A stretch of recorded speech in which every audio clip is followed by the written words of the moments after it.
So I'm talking about those who pretend. Those who pretend. As a pastor, you need to be aware of those who pretend, because you are going to have a lot of encounters with many people in your various ministry who can pretend. You are going to encounter many Satan, many Judas, many demons pretending to be angels, pretending to be destiny helpers, pretending to be somebody, pretending to be people who love you, people who are part of your ministry, people who are helping the church to grow. You are going to meet a lot of people who pretend to be who they are not, and you have to be aware of these people. So last week I shared with you about most of the books from my father, Bishop Doug, that has been a blessing to me. So we talk about those who are proud, we talk about those who forget, we talk about those who are dangerous sons, we talk about, so I'm talking about those who pretend, I talk about those who are ignorant, and I talk about those who leave you. Those who leave you. So I'll be talking about those who pretend, and I'll also be talking about those who leave you, and I'll be talking about one of you is a devil. So this session, I want to recommend these two books that you must really get. As a pastor, as a man of God, woman of God, a young man in ministry, you need to get these two books, apart from the ones I recommended during the previous class. Those who pretend, and one of you is a devil. One of you is a devil. Listen to me. You are going to meet some devils in your church. You are going to meet some devils in your church. And you are going to meet people who pretend. People who pretend they love you, people who pretend they love your children, people who pretend they love your wife, people who pretend they love the church, people who pretend they are helping you. But it's just a pretend. Yeah. And all the people who come around you with a pretend, they have their ulterior motive. Some of them pretend to be nice so they can destroy you. Some of them pretend to be nice so they can steal from you, so they can rob you, so they can kill, steal, and destroy you. You are going to meet a lot of dangerous people who come around you pretending to be nice. A lot of dangerous people who come around you pretending to be very sweet, very kind, and very nice. You are going to meet a lot of these people.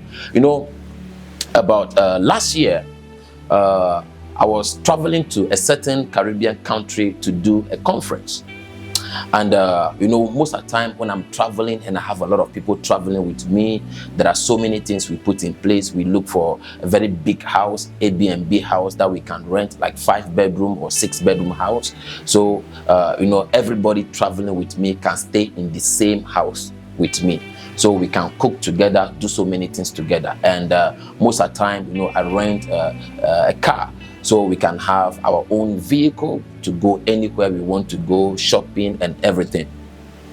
So whilst I was planning the conference in this country, one young lady from our church came to me and said, Prophet, you are spending a lot of money for this program. You don't need to rent a car.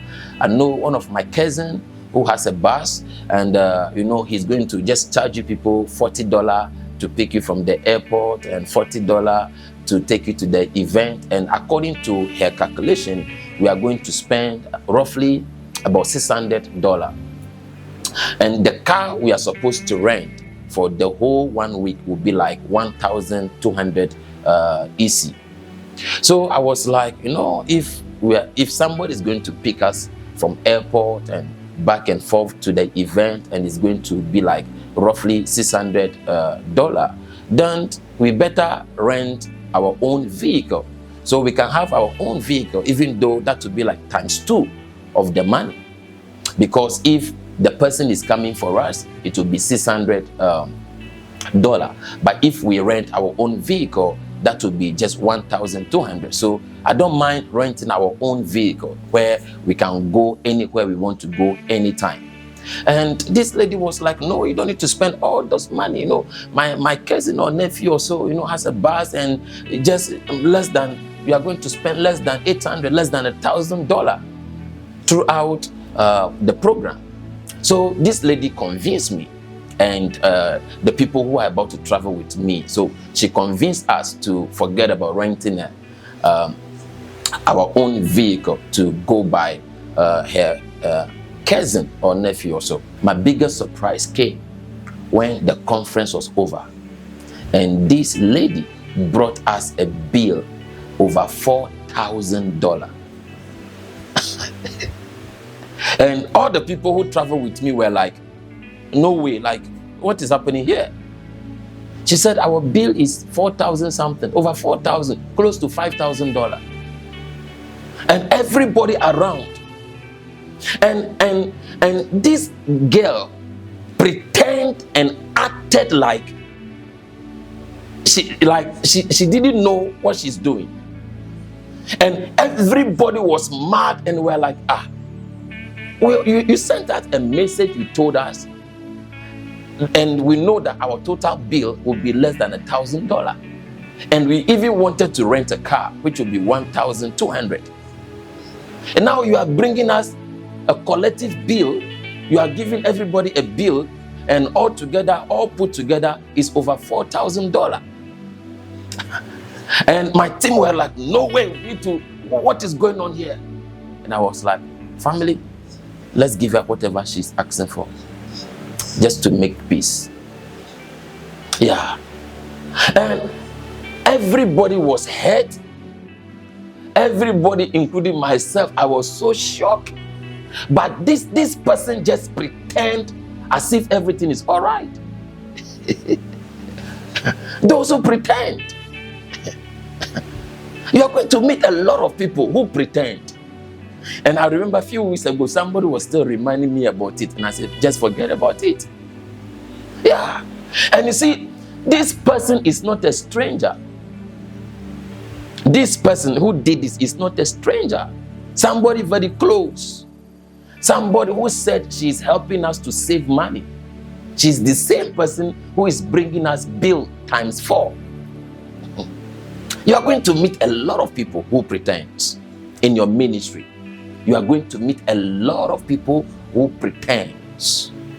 Yeah, you are going to meet a lot of people who pretend. If I want to share with you experience and stories, you'll be very shocked. Yeah, people who pretend they are helping you. People who pretend they are building the church with you. People who pretend they are part of the ministry that you are building.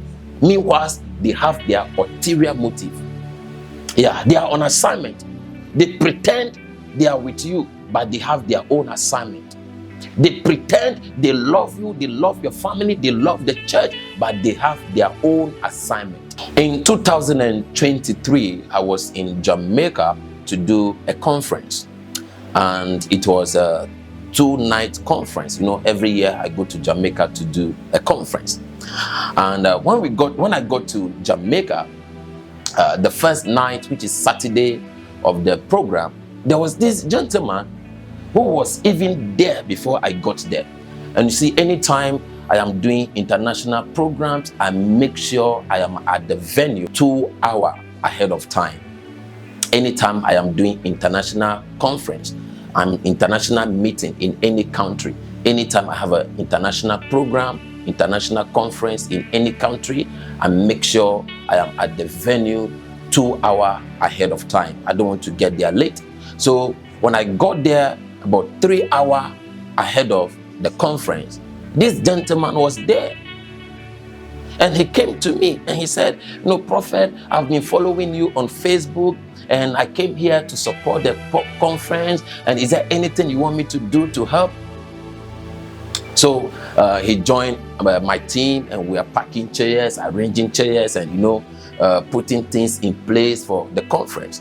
And this guy sounds so nice and so honorable. So I never suspect him to be otherwise. The second day of the program, which is the last day of the program, I went there about 3 hours ahead of the time, and the guy was there again, helping us, arranging things, putting things in order. And I was like, whoa, I just love him. Dressed very good, looking good, and sound very spiritual. So we had the conference on Saturday and Sunday. And on Monday, my phones were on silence. So around 12 o'clock thereabout, I decided to now get to my phones and check messages and return few calls. And I had a lot of missed calls from different Jamaican numbers and different messages. What happened? And I started responding to some of the messages and voice note and calls, and people were calling me and said, Prophet, we are at the hotel to see you, 101, where are you? Prophet, we are at the hotel to see you, 101, where are you? To cut the long story short, the same guy who came to the conference helping and assisting us is a criminal. So when he was around us, he was around my team, around me, helping, arranging things, arranging chairs and co. He was just doing that to prove to people that, he's part of us. So during the program, he went around taking people's numbers, telling them that, I will have a one-on-one with people, and if they want to see me, they should give him their numbers. And after the program, he is going to arrange a one-on-one meeting. So during the program, this guy went around, targeting certain people at the conference and telling them that, if they want to see me one-on-one on Monday or Tuesday, he's going to arrange a meeting. So the people gave him their numbers. And after the meeting, he started calling them, charging them money, taking money from them, telling them to send money into his account so they can come to a certain hotel to see me. And the people believed him. And people sent him money. There are people he went to their workplace to collect money in my name. So many people have been calling me and say, Prophet, we have been here. Some people came here at 9 o'clock in the morning waiting for me to come and see them one-on-one because they pay money to him. Right now we are going to the police station to make a complaint. And our sister here, she's ready to help us. She's the one victim who is opening up. So we're going to Halfway Tree Police Station to lodge the complaint. I don't want to leave Jamaica with people saying I took money from them to see them and I don't see them. Yeah, exactly. Because I know many people are desperate to see me. Yes. Many people like you. Coming back from Manchester. Yeah, you see, all the way from Manchester just to see me. Very bad. It will be a very bad name. It's like you just listen to some fairy tale or like it can't be for real. Honestly. Yeah. I didn't know him from anywhere, so he didn't come here with me. I'm not from Nigeria. God. And he showed me this car, a red car, looking like one of those I saw still parking near to the doctor's office, saying that he drove that vehicle. Look, this guy is a scammer. He's a pure scammer. The guy is a pure scammer. He just wants to tarnish my image in this country. Yeah. Many people have been calling, and I wasn't answering because I was fasting the whole day. Today is my fasting day, so I don't want to be on the phone with anybody. But the calls was coming too much, and I decided to answer. And people could say, Prophet, we have been here waiting since morning. And I said, where? Yeah, I saw cars coming in and out with security. I said, you don't see anybody come for that. Yeah, and many people coming. Many people, he took money from many people. Many people calling me, Prophet, we are the family life ministry. We are waiting for you. Milan, I said to myself, but you must put in bracket where you're from and you put Nigeria or something like that. Jamaican man treats a scammer like this. Daylight. Hey, this guy professional man. Professional bad man. And then when it is the last 1 hour after I call him 3 times and I said, no man, I have to go call the Prophet. And he so come and call you. Yeah, but I have his number, you should have called him. Because me swear God say he's an angel of God working with Prophet. Anybody tell me different, I would have never believe. Yeah, because the guy pretend to be like, he acted like he came to Jamaica with me and he speak to you very nice, very good. So he was able to. And hold on, and when I get to the WhatsApp, I'm going to show you all of this stuff where he encourage me. Say, yes, man, I'm going to help him, man, and this and that. And He was telling you how right to help you. along the way, yes. Don't worry. He was telling you all those things. Yes. Wow. Father God. No, serious? Oh my God. That So he sent you the account tomorrow. number and said go to which bank. First he said downtown. And then him. So you went to downtown? We couldn't get, no man, I'm in Mandeville now in the bank. Okay. So when we couldn't get the through to the bank, because the lady said to each branch there is a number that would come up to show. Yes. And then he changed from downtown to say it's New Kingston. And we still never get through because the transit number was not there. Wow. We could not get back to him. I said, all right, it's best now can I bring it? And he says, yes. So that was it. The whole thing started on Sunday. Yes. Ooh. And he even sent you the account number. And telling me, You yes. have the account number there. Oh, Yeah. yes, man, and he will help you, man. Don't worry. And he's seen a lot of things that happening. He was telling you that Yes. I'm going to help you. So he Yes. was giving you hope. Yes. I will help man. you so you can give the money. Yes. Hey, a Jamaican thing. No, sir. This is not only happening in some part of Africa. Jamaica too. They lie like this. You are robbing people. Eh? They lie like this. Oh, I'll talk to him and get back to you. When I kept asking We him, never even spoke. I need to get the time to come. And he told you he'll speak Yes, to me. I'm going to talk to you. And then get back. Wow.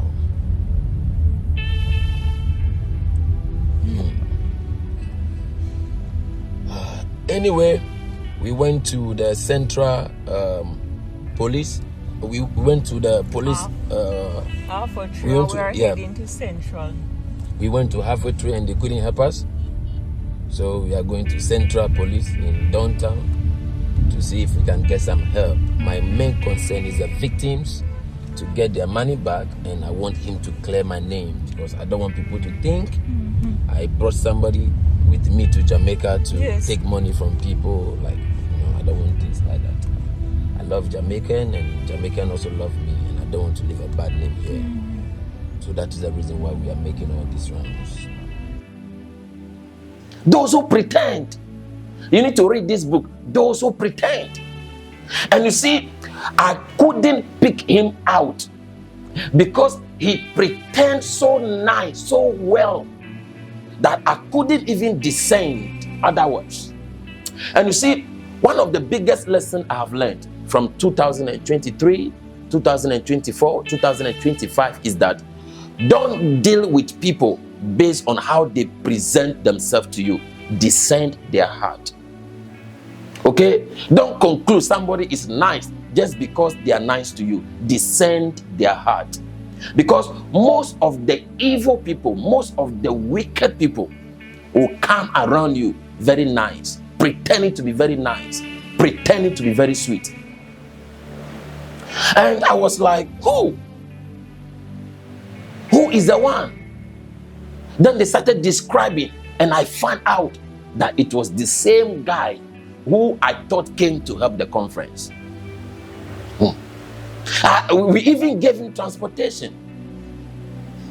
I even gave him transportation because he was with us till the end of the meeting.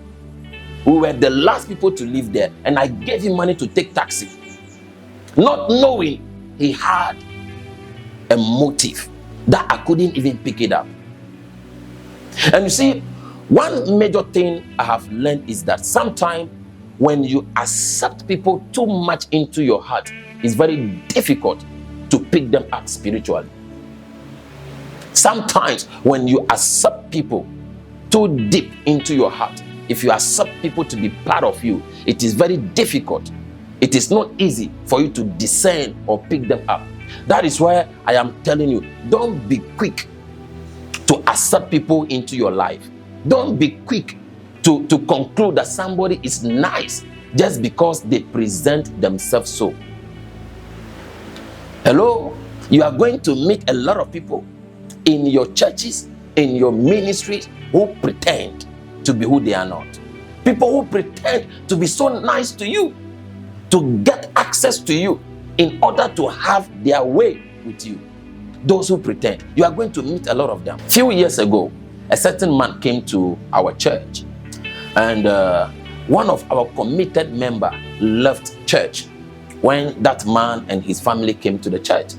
So after the church service, the woman called me and said, "Prophet, I left church when you are preaching today." And I was like, "What happened?"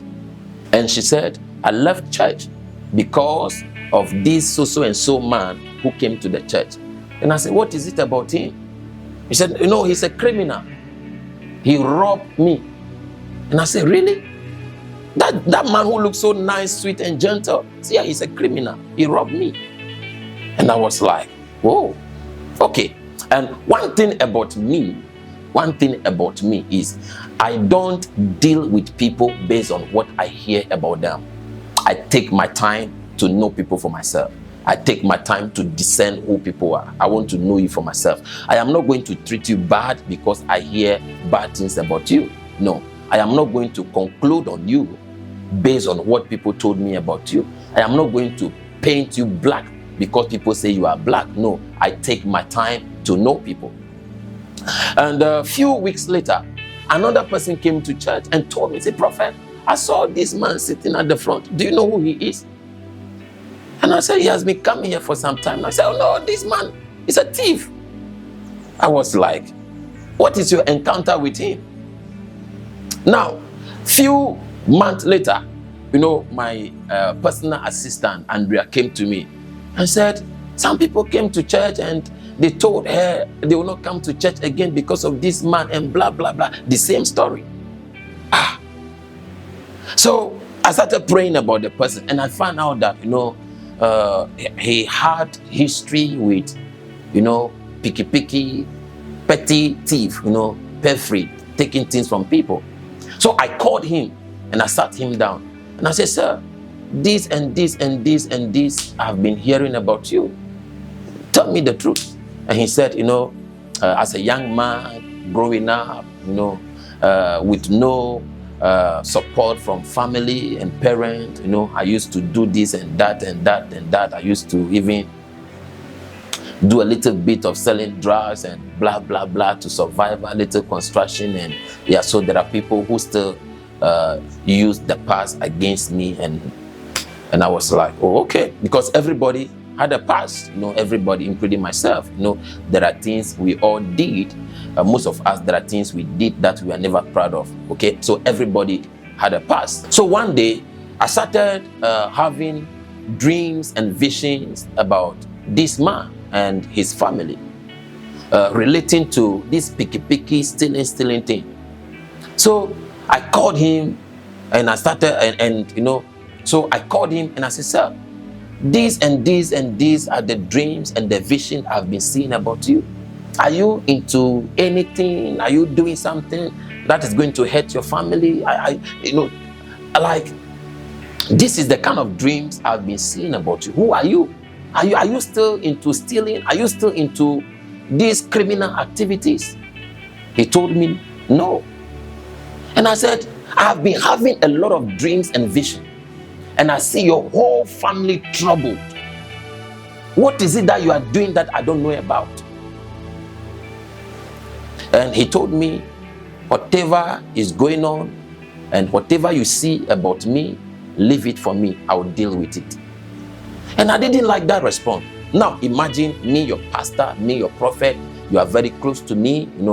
I do so many things together with you, travel with you, take you along with me to people's home, even though I hardly go to people's home, but to pray for people, some of these things.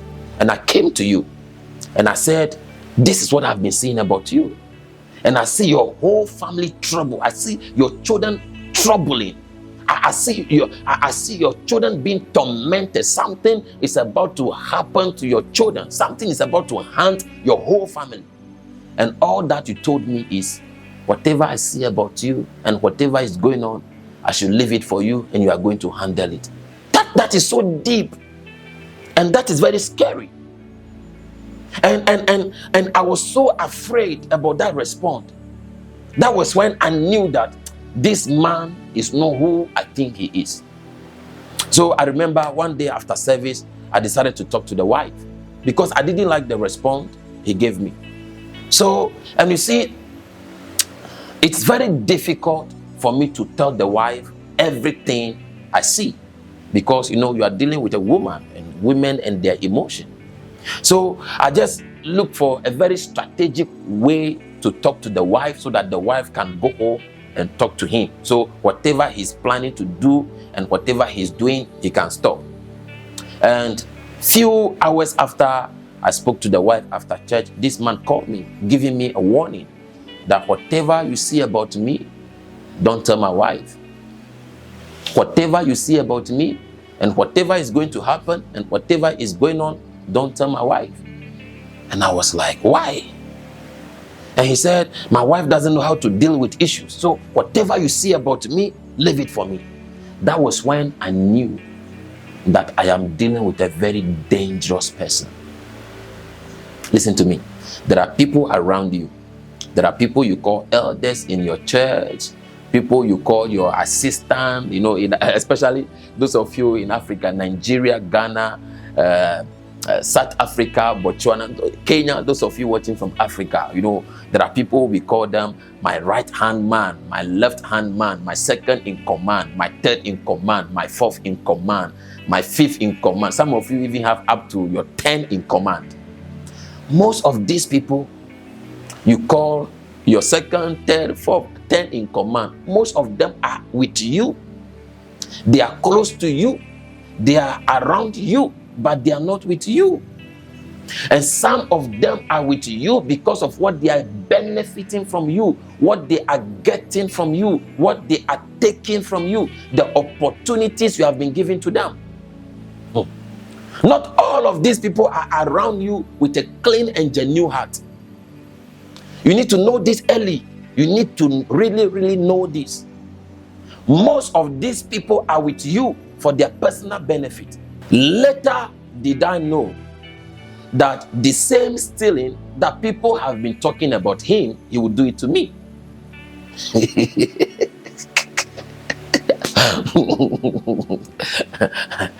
The same stealing that people have been talking about him, later did I know that he would do it to me too. He would steal from me and pretend to be my friend and pretend to be nice to me and pretend to be kind to me and pretend to be giving me the best advice in the world. And by investigation, I found out that the church that he and the family used to go, he robbed that church also. It was later I found out that the church that he and his family used to go, he has stolen from the church, borrow money and never pay. And I was like, so all this time around, this man was pretending to be part of the church. All this time around, this man was pretending to love me and my family. Those who pretend, you will meet a lot of people like that. Those who pretend. Yeah, those who pretend. And I found out that, listen to me. Sometimes the people who act to be so nice, so kind, so sweet are the most dangerous people in disguise. Those who put your picture and the picture of your children, picture of your wife on their status, on their profile picture. Hey, anytime they need some favor from you, anytime they want to borrow something from you, anytime they want something from you, after they have stolen from you, then they'll post your children picture on their status, your picture on their profile, pretending to be nice, pretend to be coming for your family, pretending. Those who pretend, you need to get that book. Those who pretend. And you need to be very vigilant when it comes to dealing with church people. Those who pretend, you are going to meet a lot of them. And do you know that everything has been revealed And this man has been exposed, but he's still pretending. Anyway, it's an issue you are going to hear about very soon. So let me not focus so much on him. Everything has exposed this man. Hello? So many things has been done to expose this man.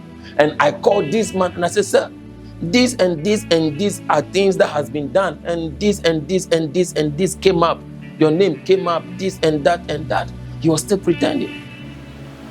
And the last comment he made was that he's not afraid of anything. And no matter what will happen to him and his family, he will not be hurt. He said no matter what will happen to him, no matter what will happen to his children, it will not hurt him. And there are things you have to take it to the grave. Those who pretend. Yeah. And I was like, this man is somebody who is always telling me about family, how I should love my family, how he loves his family, how he doesn't play with his family, how he doesn't play with his children. And now the same man is telling me that no matter the evil, no matter the trouble that will happen to him, his children, his family, he will not be hurt. The same man. I said, sir, the way you go around stealing from people, the way you go around robbing people, a time is going to come, your whole family will pay for all these things you are doing. And he said, sir, no matter the evil, no matter what will happen to my children, no matter what will happen to my family, I will not be hurt. So this means that all these years, this person telling me about family is a pretend. Those who pretend. You are going to meet a lot of people who pretend. People who pretend they love you, especially those of you watching from Africa. Oh, Papa, oh, Daddy, oh, my father in the Lord. Oh, Papa, oh, Mommy, oh, my mother in the Lord. Oh, my mom, my dad, Daddy, Papa, my father, my spiritual father, my covering, my mentor. Listen to me. There are people, their mouth, their lips is praising you, but their heart is against you. If they see your blood, they will lick it. Lower the volume. Lower the volume. There are people who the tongue in their mouth is praising you, is celebrating you, but their heart is evil against you. When they see you, when they see the opportunity to rob you, they will rob you. If they see the opportunity to steal from you, they will steal from you and still pretend they are the one who gets your back. You are not here. If they see the opportunity to rob you, to steal from you, they will do it and still pretend they get your back. And still pretend to your children. And still be posting your children's picture on their status.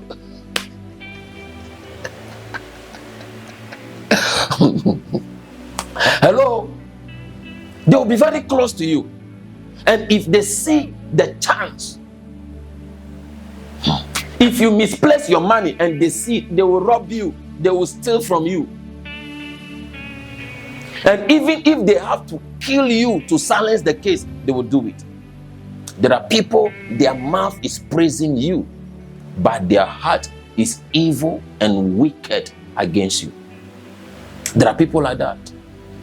And I called this man, I said, sir, so you are a criminal and a thief all this time? Yeah. You are a thief and you are a criminal all this time. Do you know the trouble that will come after you and your children? He's like, whatever trouble that will come, I will deal with it. He said, whatever trouble that will come, I will deal with it. Yeah. And the funny thing is, I cannot tell the wife all these things. Yeah. I cannot tell the wife all these things. Because he doesn't want the wife to know his criminal activities. And if the wife know, the wife will not take it easy with him. Because something happened long time ago and I talked to the wife some way, somehow about it. And the wife didn't take it easy with him. So he said, he doesn't want his wife to know. And I said, so how long? So all this time around, all the things I've been hearing from you is true. So you rob the church you used to go to? There are people like that. Those who pretend. And listen to me. Listen to me.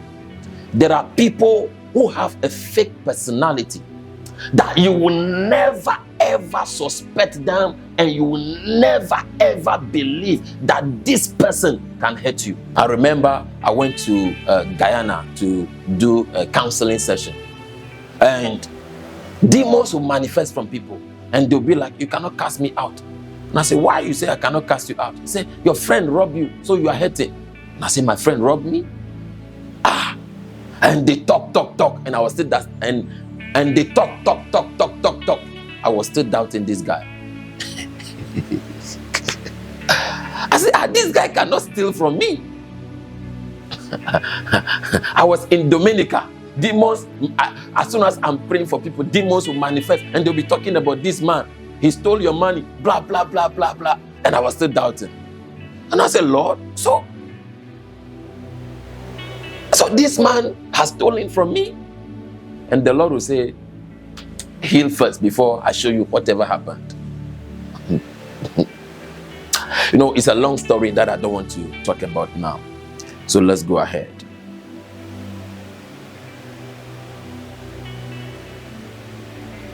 Now it's like those who pretend. Those who pretend. Hello? Those who pretend. They will call you every day to check up on you. They are the most sweetest people you ever met in your life. But they are on assignment. They have an agenda. They have an agenda. Those who pretend. Those who pretend. Yeah. You are going to meet a lot of people who pretend. You know, as a pastor, I have met a lot of them. One of you is a devil. One of you is a devil. You are going to surround yourself with a group of pastors, a group of leaders, a group of elders in your church. One of them will allow the devil to use them against you someday or one day. So you need to read this book too. One of you is devil. Among the people you are going to surround yourself with, one of them will be a devil. Is it not amazing how Jesus of all people will appoint 12 disciples, and in the midst of appointing 12 disciples, he ended up appointing Judas? Hello, have you thought about this? Jesus of all people, after 40 days and 40 nights fasting, after intensive prayer and discernment, appointed 12 disciples, 12 apostles. And in this appointment, he ended up appointing Judas, who is the devil among the 12. What makes you think that among the people you are going to surround yourself with, one of them will not be a devil? Hello, who may be a thorn in your flesh? Hello. Sometimes it may be somebody you love so much, somebody you want to travel together with, somebody you want to do ministry with, somebody you love them, you love their family, you love their children, somebody you want to bring very, very close to you. The man I was talking about, when I found out that he has a weakness with stealing, I decided to bring him very close to me. I brought him very, very close to me. I want him to be part of anything I want to do, my international travel and everything. But that couldn't change him. Hello? Jesus made Judas the financier, the treasurer, the accountant. He was the one in charge of the money, yet he betrayed the master for money. Hello? Jesus said, "I know your problem is money, so be in charge of the money." But this same guy went and betrayed the same man who gave him authority over the money for 30 pieces of silver. Those who, listen to me, those who pretend, those who betray you. I think Bishop should write another book, those who betray you.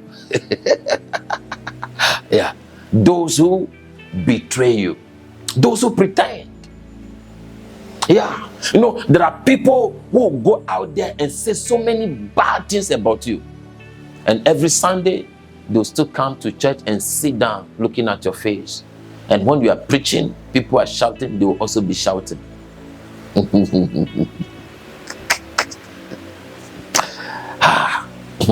I mean, among the people in the church, among the people you call elders, the people you call, assistants, the people you have appointed, among the people you love so much, there are those of them who will go and say so many bad and negative things about you, and still come to the same church and sit down.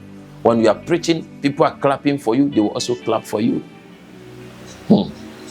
They will do all the evil and the wickedness behind your back and still come to church and sit down looking at you and smiling and be telling themselves, you don't know who we are. They will destroy you behind your back and still come to church and sit down as if everything is fine. One day I asked one man, and I say, the man I'm talking about, one day I call him and I ask him, sir, how do you manage to sleep at night? Hello? Knowing that you have done all these things to me and still come to church and sit down and be looking at me. Hello? How do you feel? Listen to me. There are people who don't have a conscience at all. And listen to me. In your dealing with people, when you find out that somebody's conscience is dead, cut yourself away from that person. Because people with a dead conscience, people with dead conscience can kill you with no regret. Our time is up. People with dead conscience are dangerous. They don't have no emotion, they don't have no feeling, they don't have no remorse. They don't care your pain as far as they are gaining. They don't care about your tears as far as they are happy. They don't care the evil they have done to you as far as they are okay. People whose conscience are dead. Yeah, people whose conscience are dead. I was talking to one of the students from Zimbabwe last week, and he was telling me how the church accountant has been stealing the church money. Yeah, he has been stealing from the church offering, and every month they don't have enough money to pay for the rent. And when the pastor is expressing how bad the situation, the finances of the church is, this accountant will be advising and encouraging the pastor that things will turn around. Until one day, somebody told the pastor that this man, this accountant is stealing church money. And they decided to put a CCTV camera to find out that about 12 services, they do church on Sunday and Tuesday. Yeah. He was caught on CCTV camera on 12 different occasions stealing money from the church offering when he go to the office to count the money. And I was like, why would you allow one person to be counting the money? And you see, sometimes we trust people so much that they take advantage to hurt us. I'm telling you, sometimes we trust people so much. We open the door of our heart to them, so they take advantage. We trust people so much. We love people so much as a pastor. We know, so they take advantage of our kindness and the love we have for them to hurt us. Yeah, those who pretend. Yeah, those who pretend. Beware of those who pretend. Don't be quick to open the doors of your heart to people just because they come to your church, just because they are an elder in your church. No, many of them are in your church, but they are not with you. Many of your people, many of the people who come to your church are not with you. Many of the people are in the church, but they are not with you. If they have the opportunity to have their way with you, they will do it. Can I repeat this again? Let me know. Let me know. Let me check. Let me know you are. Let me know you are hearing me. Let me know you are hearing me. There are many people who are in your church, but they are not with you. There are many people who are in your church, but they are not with you. They are coming to church every Sunday, but they are not with you. Many people, there are many people in the church, but they are not with you. They are just pretending to be part of you, but they are not part of you. They are just pretending. All right. Yes.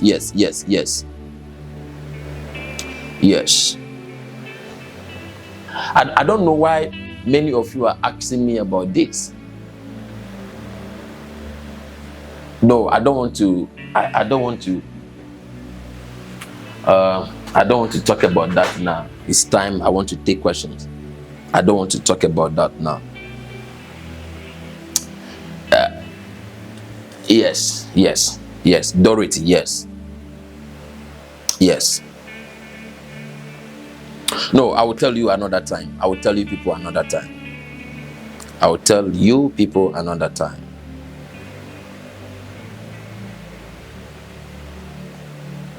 Yes. Yeah, he's the same person. Yeah, he's the same person I'm talking about. Yes. What is the time?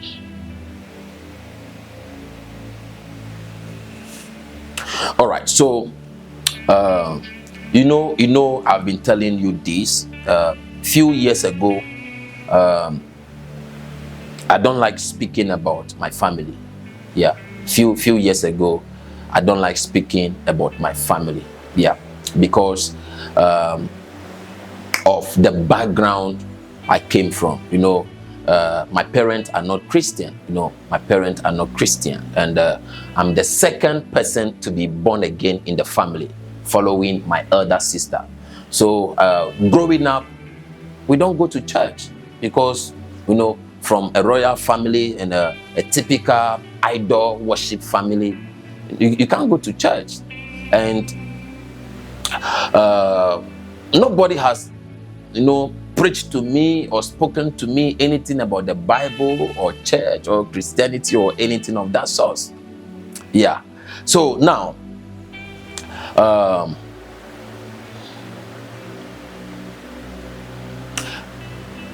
when I decided to fully commit myself to God, that was many years ago. I think my journey started from 2010,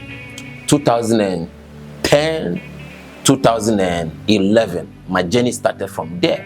I remember after I completed, this story is very long and our time is up. We have about 17 minutes to go, and I want to take a lot of questions, and I want us to pray. Yeah, I want us to pray about more than 10 minutes, and our time is gone, and this is very long, but let me find a way to summarize it. So after junior high school, I wanted to go to secondary school. Yeah, and I want to be a banker, and one part of me says I want to be a doctor, a medical doctor, and I was very strong about becoming a medical doctor. So after I completed junior high school, I traveled to one of my family brother in a place called Surrey. Yeah, in a place called Surrey, very, very far. It took me 3 days to travel from the Volta region in Ghana to Surrey. I forgot the region. So I got there and I have to work in the farm, so I can raise a lot of money to go to secondary school. And at that time, I disowned my family, or they disowned me. I was too stubborn. Yeah, so I started, living my own life. Now, one major thing that drew me very close one major thing that drew me very close to begin to, have a strong belief in this thing that people call God, Jesus, and church was a miracle that happened. And don't forget, the family background that I came from is a typical idol, witchcraft, and voodoo background. And almost every year they do a whole festival, a witchcraft festival, idol festival, where people come to display power and those kind of things. So you see power displayed every day, anytime by people. You see people cutting themselves and it is not cutting. You see people cutting their tongue with sharp knife. It's not cutting. You see people taking blade and swallow it. Yeah, you see people doing crazy things. Yeah, a lot of black magic. You see a lot of, demonic things people doing every day. Yeah, people commanding things. People cooking with no fire. Yeah, they'll just put the saucepan on the stone, and the water will start boiling, and they'll cook a whole food with no fire. No, strange things happening. So when I was in Surrey, I spent every day in the farm because I want a lot of money. So from Monday to Monday, I am in the farm working. And this family brother I visited, they are very serious member of Church of Pentecost. So every Sunday they are in church, but I don't go to church because I never used to go into church. So they have been talking to me about going to church, and I don't want to go to church. So early in the morning, before they get up, I will wake up and go to the farm to work. So they don't force me to go to church with them. So one day, this man who is a family brother I was living with, the wife was sick, and the elder from the Church of Pentecost came to the house at night to pray. They called the elder. So he came to the house to pray for her. And when this elder, who is a prophet, came to the house to pray, he looked at me and he was like, "Hey, brother Innocent, this your brother, bring him to church." And he started prophesying to me, God is going to use me, the hand of God is upon me. And in my heart, I was just laughing and smiling. I was just laughing and smiling. So every Sunday night when I came from the farm, they would tell me the pastor is looking for me, the pastor wants to see me in church, and I don't want to go to church. I need money, and I'm not a church person. I never go to church before. And that time I was in my teen, getting to 20. Yeah. So one day, this man forced them that they should do everything possible to be bringing me to church, because the hand of God is upon me and God is going to use me. And so one day around, I normally leave home very early because the farm is about 2 hours. You have to walk 2 hours from the forest, from the bush to get to the farm that I have to go and work to get the money. So one day around 4, getting to 5 o'clock, I woke up early in the morning and I want to, go to the farm. And I found out that they locked the door at the back. Now, you see, in the Surrey, these are old houses where the lock is a padlock. Okay, so you have something that you can pull inside like this to lock it, and the same thing is outside. So I found out that they locked the door outside, which means I can't get out. So when they heard me trying to break the door, they came out and told me that today we are taking you to church. And I started crying. What am I going to church to do? We don't go to church. People, we don't go to church. And I started crying. They said, whether you like it or not, today we are taking you to church. Okay, I don't have anything for church. So they came looking into my bag and they, say, you can wear this, you can wear this, you can wear this. And it is white, because, those times I love white. So I wear my white and I followed them to church. And the pastor was preaching and preaching and preaching. And at the end of the sermon, the pastor said everybody should stand on their feet and he wants to pray for everybody. And when the pastor was praying for everybody, I just saw a very bright light just came and stood in front of me. And I was like, hey, like I was so frightened. And I can't remember what happened again. When I came to myself, I saw myself on the floor, on the ground. It was, I don't know whether you know about typical African church, especially in a place like Serri. So the ground was dusty. Okay, they were now building the church. So it is only the place where the pastor will stand and preach. It's only in that place that they covered with this rubber carpet. Okay, so it was the real dirty ground that I fell. So my dress, dirty. And everybody was looking at me. All eyes were on me. And it's like people were so excited for me.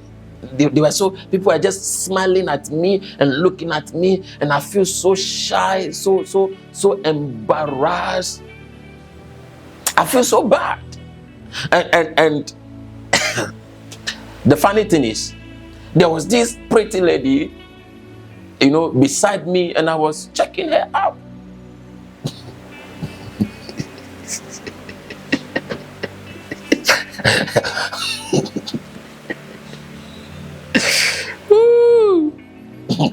There was this pretty lady seated close to me, and I was feeling her, I was checking her out. Now look at me now. So they came and hold me, and I get up, and church was over. So they said, let's go home. On our way home, they started laughing at me. They say I fell down and I was speaking in tongues. And they were like, they have been going to church all these years. Holy Ghost did never touch them. They are born again. They have been going to church. They have been taking Holy Communion. They are elders in the church. They never spoke in tongues. The Holy Ghost never came upon them. How come me, the son of Lucifer, I came to church for the first time and I'm speaking in tongues? So they gave me a nickname, Robo Soto, Rebe. Anytime they want to make me angry, they want to provoke me, they'll call me name, Reba Sababa, Lebe. And I said to myself, this is my first and last day in church. I will never ever go to any church again to disgrace myself. I will never go to any church.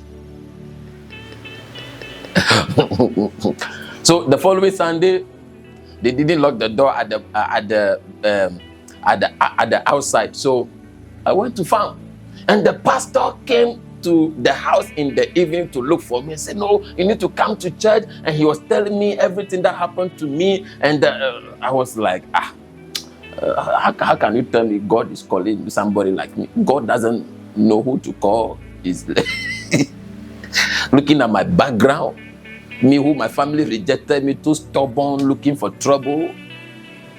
Yeah, so that was my first encounter in church.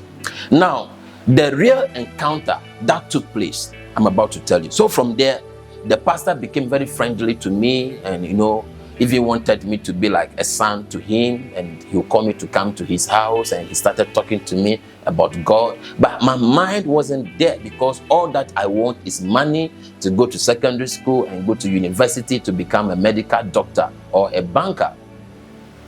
That's all that I wanted. So one day, somebody like a chairman, somebody who is like a senior leader for the Church of Pentecost in Serri, the wife was pregnant for more than 1 year and she can't give birth. And according to doctors, ultrasound and everything, they cannot see the baby, but she is feeling the movement of the baby. And sometimes the baby is out of her belly, and sometimes it's like the baby has come back to her belly. And it was the same thing that happened to me.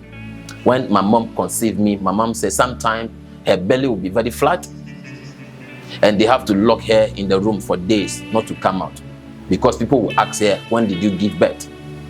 Sometimes her belly will be very, very flat, even to 8 months and 9 months. Her belly will be so flat as if she's not pregnant. Yeah. And it's like they say some spirit came for me. So they will do some things, and then I came back again. That's a story for another time.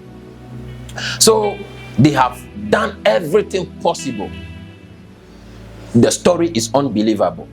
Sometimes it's like the baby is no more, she's not pregnant. Sometimes it's like she's pregnant. So this very pastor elder Elijah, came to the head elder of the church and said he had a dream, and the Lord spoke to him that he should go and pray for that chairman's wife, and she's going to give birth.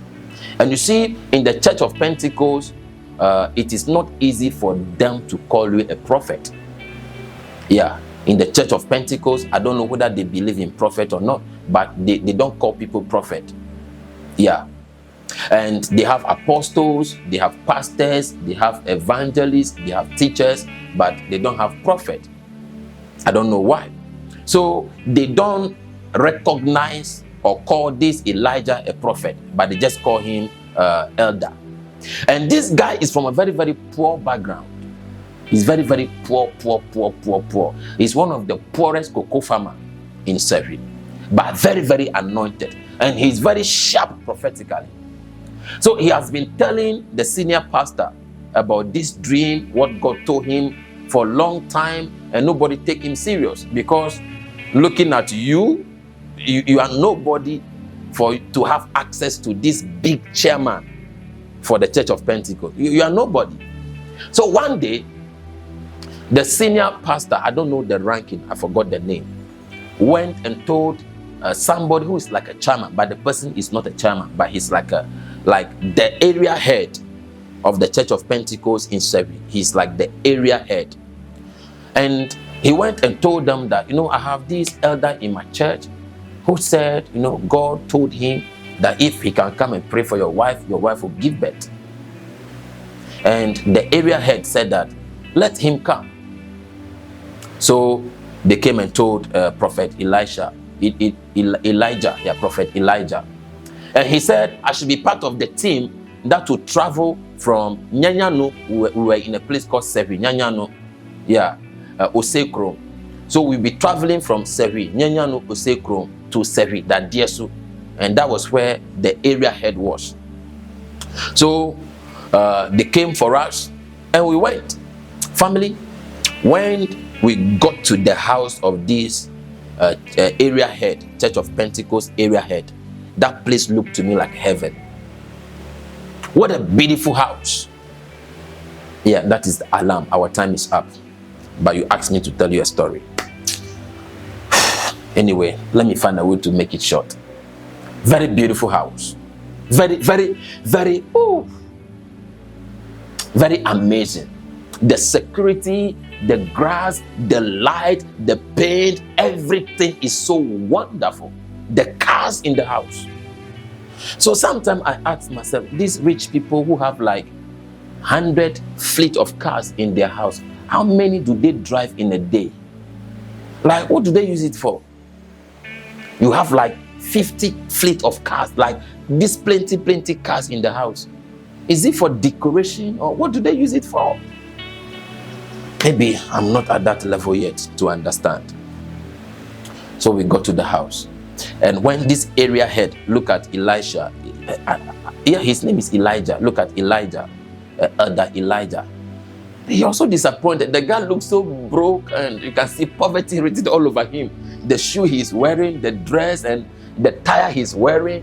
There are certain long sleeve that you cannot use it to wear tie, because it's not for tie. But those are the long sleeve, you put tie on it, and the guy looks so wretched. And they called the first lady, and she came and she sat down, and everybody there were waiting to see what Elijah would do.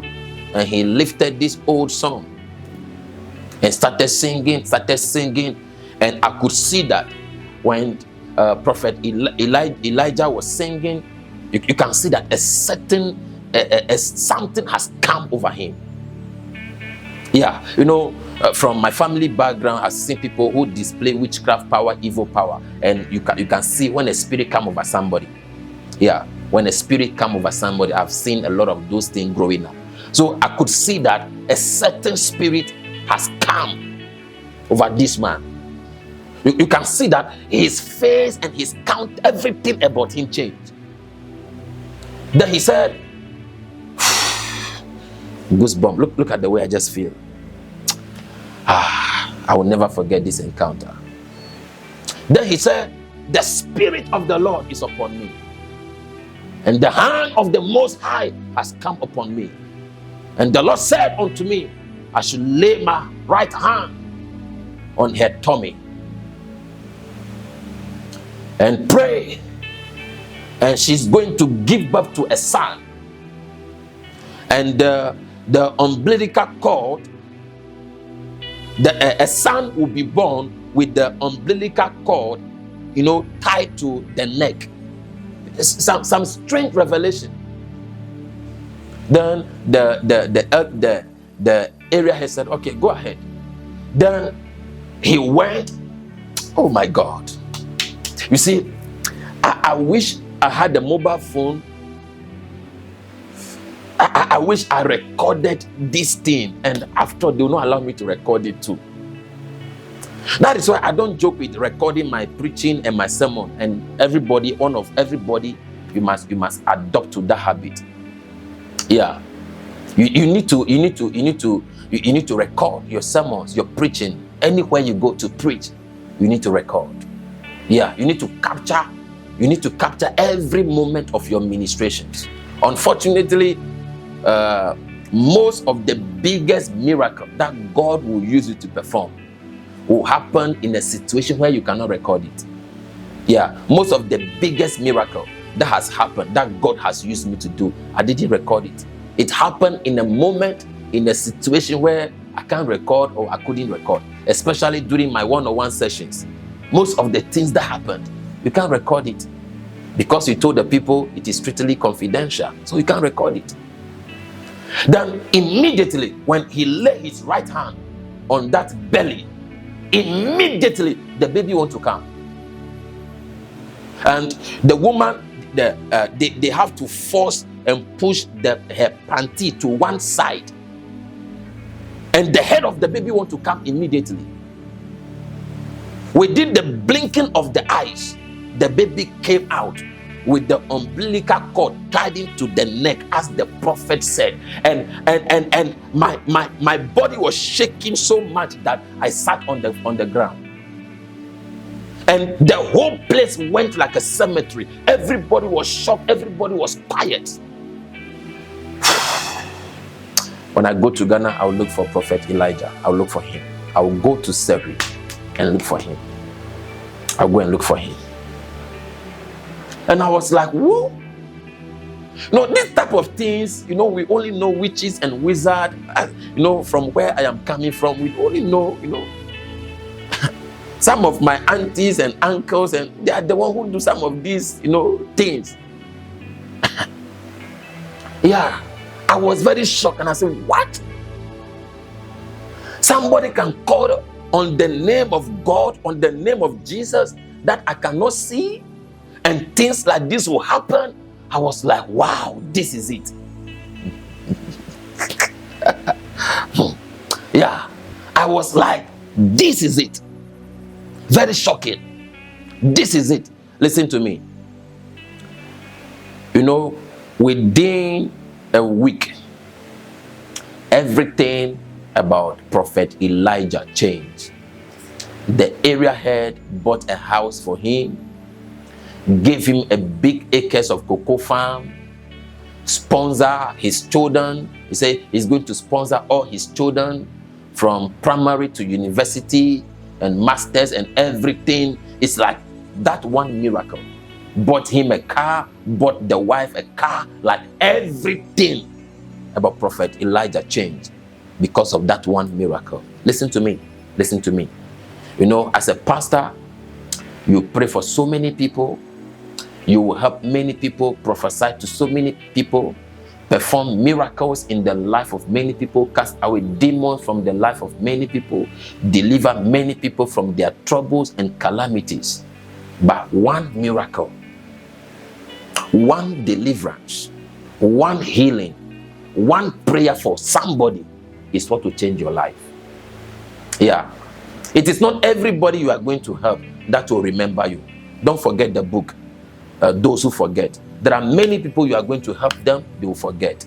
There are many people you are going to bless them, they will forget. There are many people, your ministry will be a blessing to them, they will forget. But one person will be the one to touch your life and turn it around completely. One person. Yeah, just one person. Somebody you are going to pray for. Somebody you are going to cast away demons from him or her. Somebody you are going to heal. Somebody you are going to be a blessing to. And that person will turn back and reward you. Yeah, one person. Hello, just one person. Just one person. Not everybody. Not everybody will be grateful and show you gratitude. But one person you are going to be a blessing to will change your life. That is why you don't stop helping people. You don't stop blessing people. You don't stop praying for people. No matter how ungrateful the many people you have been praying for, helping are, remember, it takes one person to change your life. And it will take one person to remember you for good. Just one person. Yeah, just one person. Now, fast forward. So I came from this family background where I am not very proud of. And up to now, I'm still, praying for my family to help them to get it right. And when I finally committed myself to church, God, and committed, I disconnect myself completely from my family. Yeah. I can't remember even the last time I spoke with my biological mom. That would be like a month ago. And I can't remember the last time I spoke to my biological father. That would be like 3 months ago, up to now. Yeah. More than 3 months ago. Yeah. I hardly speak to them. I hardly speak to my uncles. I hardly speak to my uncles. I disconnect myself completely from them because of the pathway they are on. Yeah. Because of the pathway they are on. And even if I go to my hometown, I don't spend a night there. I don't spend a night in my father's house. I don't sleep there. I don't eat from there. I remember, I think the last time I went there was 2014 or so. Yeah. Yeah. The last time my father saw me face to face was 2014. That's how many years ago? About 10 years. Yeah. Getting to about 10 years ago. Yeah. And when I got there, it was a funeral. When I got there, the same day is the day for the funeral. As soon as they carried the casket to go and bury the person, I left. I didn't even sleep there. Yeah, I was staying in a hotel. I didn't carry my bag or anything there. Yeah. I don't get myself involved close to them because I know what they are into. I know, yeah, they are on a different path. So I don't connect with them. So when the issue happened, I've been so much hurting, and my brother keep calling me that, my parents and my uncles say they have had a dream about me. In the dream, I am crying. So they want to know what is wrong with me. And I was like, how come those people say they have a dream about me? And in the dream, I am crying. And the time they said they had a dream about me, I was crying. It is true. I was crying because of this man who stole from me and pretending he's not the one. And anywhere I go to pray for people, demons will manifest and they'll be like, you cannot cast me out because you are hurting. The person you call your best friend, the person you call your friend has stolen from you and you are hurting. Heal. You cannot cast me out. And all this time around, this guy still pretend that he didn't steal from me, lying and pretending, and I've been speaking to him. spoke to the wife, and it was another case. Spoke to all his children, it's another case. And one way or the other, I was doubting it. And anytime I go to God and I pray, the Lord will say, I will not show you who exactly stole from you until you heal. And I said, Lord, I cannot heal. I am hurting. So I came to the conclusion that I am never going to preach again. I will never prophesy again until I finish dealing with this issue. And for close to a year, I stopped preaching. I stopped prophesying. I just do one-on-one counseling and, those kind of things, and invite other pastors to come and preach. It's a long story. Let me move forward. So I keep receiving a call that these people, including my mom, my father, this person said they have a dream about me, and I was crying. What is going on? And I said, everything is okay. And I stopped answering their call because I don't talk to them. So one day, one of my family brother, can you mute yourself? Can you mute yourself? Adriana, can you mute yourself? Can you mute yourself? So one of my family brother called me. I was in Cayman Island fasting and praying with one of my PA, Andrea. So I went to the forest and I was praying and praying about the same thing. And I said, Lord, you told me this family, who is in this family did this to me. And the Lord said, I want you to heal first, because if I tell you right now, you will not react to it very well. So heal first. And I was like, but I can't heal. I am hurting. So I prayed, I fasted. And throughout this case, I can't sleep at night, because anytime I sleep at night, I will see dreams about the whole family of this person, trouble, children dying, so many bad things happening to them. And I will tell the man, this is what I'm seeing about your family. And he will say, whatever you are seeing and whatever is going to happen, I will deal with it. And I said, sir, do you think I am joking? I can't sleep at night. Anytime I sleep at night, I see so much trouble taking place in your family to your children. He will tell me, I will deal with it. Whatever is going to happen, I will deal with it. And I was like, And I remember telling this man, stay far from me. You are dangerous. Stay far from me. And I remember one Thursday, I told him, stay far from me. Don't come to church again. Don't ever come near me again. You are too wicked and evil. And he was like, oh, pastor, prophet, oh, chief, he has not gotten to that and blah, blah, blah. I said, stay far from me. Do you know the funny thing that happened? This man knew that when he comes to church again on Sunday, I am going to disgrace him or sack him in front of everybody. So he pretend. Remember the book, Those Who Pretend. So he looked for a strategy that he can use to still come to church. And do you know what he did? He went and convinced his sister, who used to come to church about 3 years ago, and stopped because she has some issue with her family, her daughter and her mother, and she stopped church about more than 2 years ago. She forced her sister to come to church with him. And he forced his wife, who also stopped church for about a year because of the issue.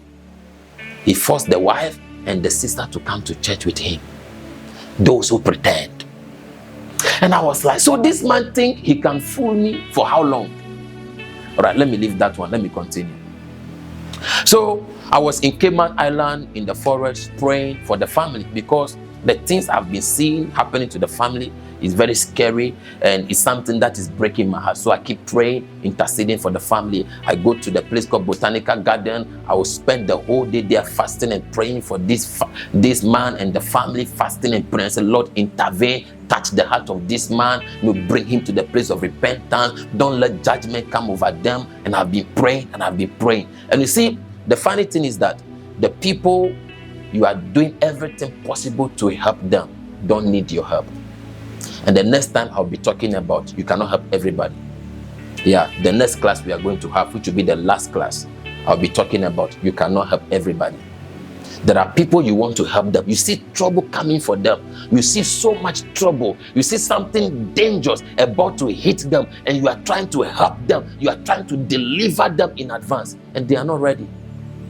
Yeah. Sometimes you see some people, you prophesy to them, you tell them, this is what I'm seeing about you. Some of them may even think you want their money.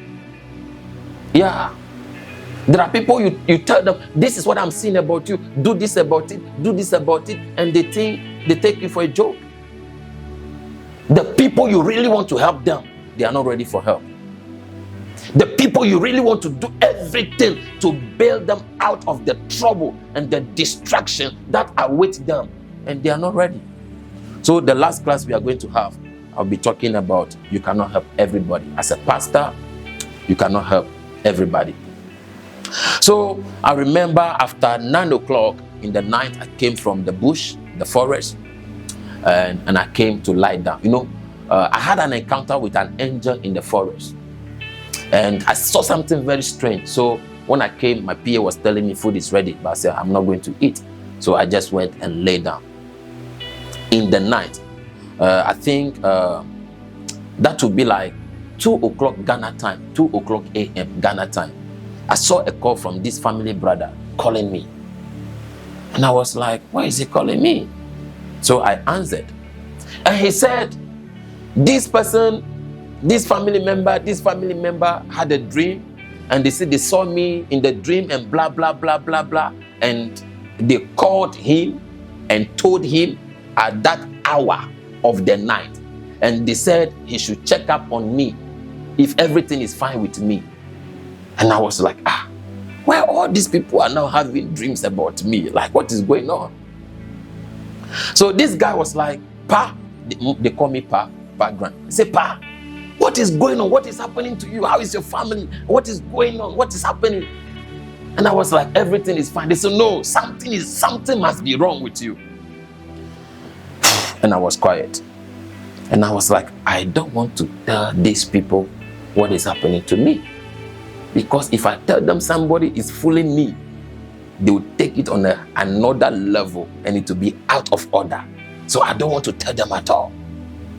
So I was like, well, a certain family, took something from me, and I was trying to deal with them peacefully as a pastor, but they are trying to make things difficult for me. But I am still praying for them, trying to help them so we can solve the issue peacefully. And my brother was like, and I say, hey. Listen to me. I told him, listen to me. Don't tell anybody about it. Don't let mommy know about it. Don't let daddy know about it. Don't let any of my uncle, don't let anybody know about it. I'm just telling you. And he was like, okay. So I hung up the call because he wanted to tell me things I don't want to hear. So a few hours later, I saw a call from this brother of mine. The call was coming. And as I am like, I'm not going to answer. 2 days later, we left Cayman Island. We came to Jamaica. From Jamaica, we went to Antigua. And from Antigua, we were in Trinidad, and from Trinidad we came to Barbados. So 2 days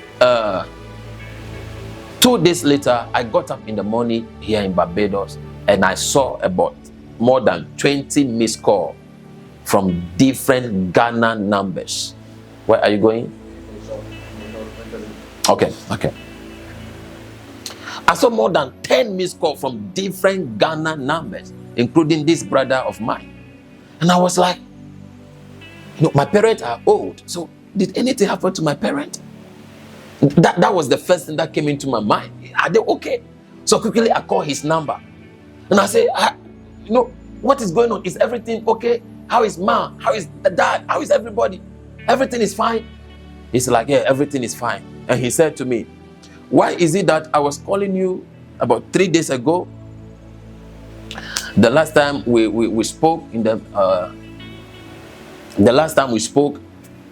when you were in Cayman Island and you didn't answer my call. And I said, because I don't want to hear anything negative from you. And he told me something very shocking. He told me something very, very, very, very, very shocking. He said, when he called me and we were talking, he and one of my uncle, they were outside doing some things. And that of my uncle heard the conversation. And he went and bring calabash. I was like, Jesus. He said he went and bring calabash. He went and bring mirror and put the calabash and put the calabash and put the mirror inside the calabash. How many of you know calabash?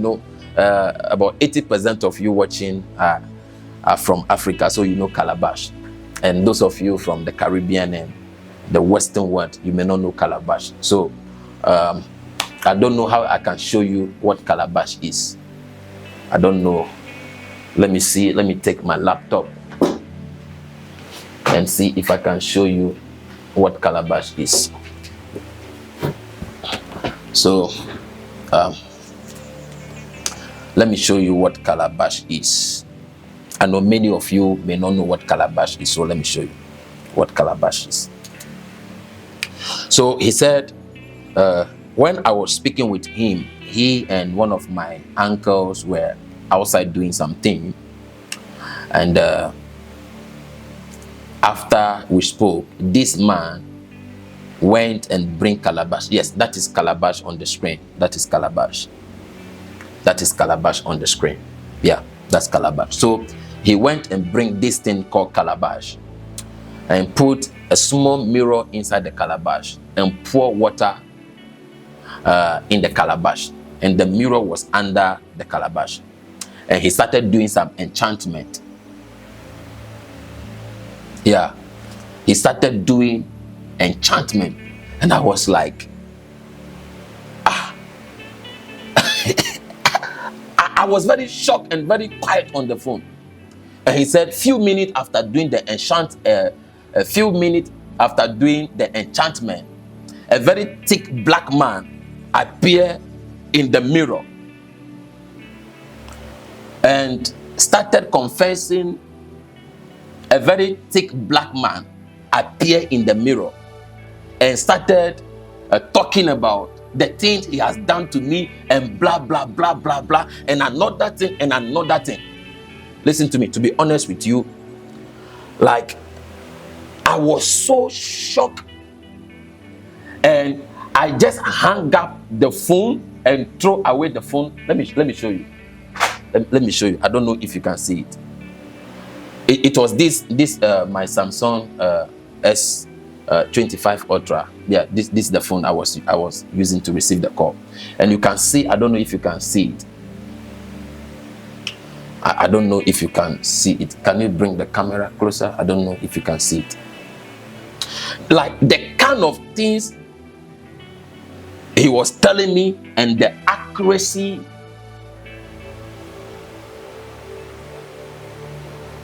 Said a very thick black man appeared in the mirror and said this and this and this, and the doctor also appeared. And I just hung up the phone and hit the phone on the ground, and it's like I had a heart attack, because it's like I can't believe it.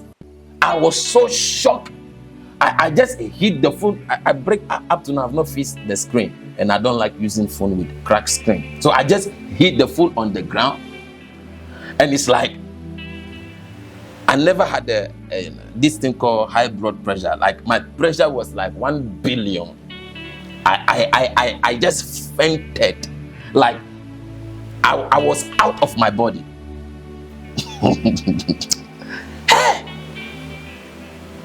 I rushed myself. I found a way to rush myself to the bathroom, open the tap on me, pouring the shower on me. It can't help. I find a way to come out. And I have to call somebody to come and take me to the doctor. I went to the doctor and they were like, what happened? I can't even talk. And they were like, your pressure is so high. What is wrong with you? I can't even talk. I didn't even know what the doctor did. And few hours later, I recovered. And I was on that bed. And I was like, Lord, so this man has been pretending, lying to me, fooling me all these years. And I said, Lord, so is that the reason why you don't want to tell me that he is the one and you said I should heal first? And that was the first time I heard the voice of God audibly about this case after praying about it more than 1 year. And the Lord said, you are too stubborn. Why did you tell your brother? The reason why I told you to heal first before I show you is because if I told you, you are going to react to it very badly. And at the end of the day, it's going to be a police case. And you are going to be hurt and you are going to hurt them so badly. That is why I told you to heal first. So you can deal with it from the place of healing. I don't want you to deal with this issue in pain. And I was like, Lord, how come this man is not afraid to come and steal from me and rob me? And the Lord said, do you think this man is afraid of anybody? Go and ask about his former pastor. The church that he and his wife and his children used to go. Go and ask about that pastor. He robbed that church. And I said, hey, I know that pastor. He's one of the biggest men of God and the most respected men of God I know. Then I find a way to go to that pastor. And I asked the pastor to tell me about him. Oh my God. He spoiled that place. I was very shocked. I started crying for this man. And I said, Apostle, you mean this man robbed the church? This man who said he never borrowed money from anybody, he's not owing anybody, he has blah, blah, blah, blah, blah, blah, blah, blah. He borrowed money from the church and never pay after many years. He stole things from Then I remember all the things that people who came to church and told me about him, and I begin to remember. I said, this person said I should be aware of this man. This person said it. Even my peer Andrea told me this and that and that. Bah, bah, bah, bah, bah. Those who pretend. Then I was like, what? And I was like, I need to finally heal. It is time to heal. Because to be honest, I love this person and I love the person's family, love the person's wife. So I was like, I need to heal. I need to heal. Because if I want to go after these people, it's not going to look nice. I need to heal. So I take some time off. I travel to a certain country for 3 days, just to calm myself down, heal, pray for healing. So when I came back, I called this man to the church and he came. And I told him everything that happened. Do you know what this man said to me after I told him everything and everything and everything? You will not believe it. You will not believe it. Yeah, you will not believe it. He said to me, whatever you or your family is going to do is going to backfire on you. And he's not afraid, and he will not be hurt no matter what happened to him and his family. He said he's not afraid, and he will not be hurt no matter what happened to him, no matter what happened to his family. And I said to myself, this person, you are no longer a human being. The devil has taken so much control of you that now you are very close to becoming a demon. Don't forget the book. One of you is a devil.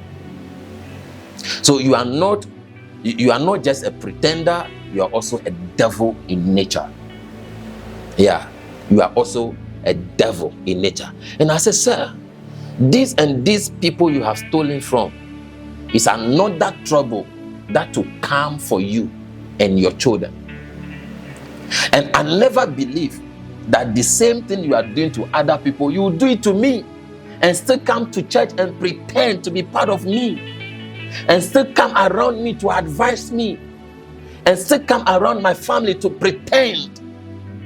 Listen to me, listen to me, listen to me, listen to me very carefully. Don't deal with people based on how nice you think they are, because there are people who are Satan himself, but they'll pretend to be an angel, and it is very difficult for them. It is very difficult for you to pick them up unless you discern them. It is very difficult for you to catch them unless you discern, because the way they'll pretend to be so nice, so kind, very loving, giving you all the nice advice, pretending. Sometimes they'll send their children to come for your children to pretend to be like people who are helping you. You will never suspect that they can be the one who will stab you at the back. You will never suspect. And you see, some of these people can be so wicked that no matter the evil that will happen to them, they are not afraid. Yeah, they have hurt so many people, they have done so much evil and wickedness that they don't fear whatever will happen to them. They don't fear. Yeah, they don't fear. Like I was telling you, they don't have conscience. So even if their children are dying, they don't care. No matter the pain, no matter what they are going through, they don't care. Yeah, people can become so evil that they don't fear evil. No matter what matters, they don't care. Yeah, they don't care. You know, our time is gone, and we are going to do, I want us to pray about 10 minutes like we always do. Then we call it a day. I want us to pray like 10 minutes. I want us to pray like 10 minutes. Let's pray for about 10 minutes. Then we go. I'm not going to take questions. I'm not going to take any question. I am not going to take any question. Yeah. I am not going to take any question. So send your question to the chat. Send your question to the chat, and I'm going to answer them tomorrow. Send your question to the chat, and I will answer them tomorrow. Hey. All right. Okay.